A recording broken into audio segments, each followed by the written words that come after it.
अवधूत चिंतन श्री गुरुदेव दत्त श्री स्वामी समर्थ महाराज की जय। श्री स्वामी समर्थ, जय जय स्वामी समर्थ। स्वामी तू माझा आधार या आपल्या चॅनलमध्ये सर्वांचं खूप खूप मनापासून स्वागत करते।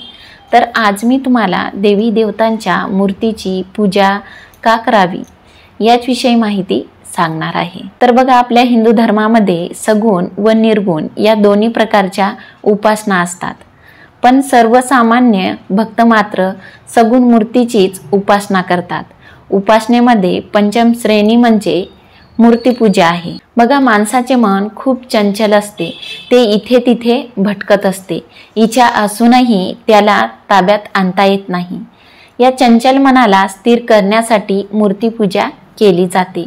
मूर्तीवर नजर केंद्रित केल्याने त्या मूर्तीविषयी, त्या देवतेविषयी आपल्या मनात श्रद्धा जागृत होते व हीच भावना आपले चंचल मन एकाग्र करते। बघा, महाभारतात एकलव्याने द्रोणाचार्यांना गुरु मानले व त्यांचा मातीचा पुतळा बनवला, मन एकाग्र करून धनुर्विद्या शिकली।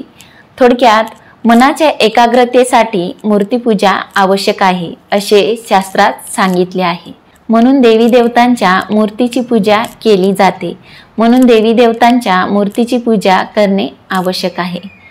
तर आशा करते की ही छोटीशी माहिती तुम्हाला नक्की आवडली असेल। तुमचे काही प्रश्न असतील तर नक्की कमेंट करून सांगा आणि या व्हिडिओला नक्की लाईक करा। आणि स्वामी तू माझा आधार या आपल्या चॅनलवर जर तुम्ही नवीन असाल तर असेच नवनवीन व्हिडिओ बघण्यासाठी स्वामी तू माझा आधार या आपल्या चॅनलला नक्की सबस्क्राईब करा। तर भेटूया अशाच एका नवीन विषयावर पुढच्या व्हिडिओमध्ये।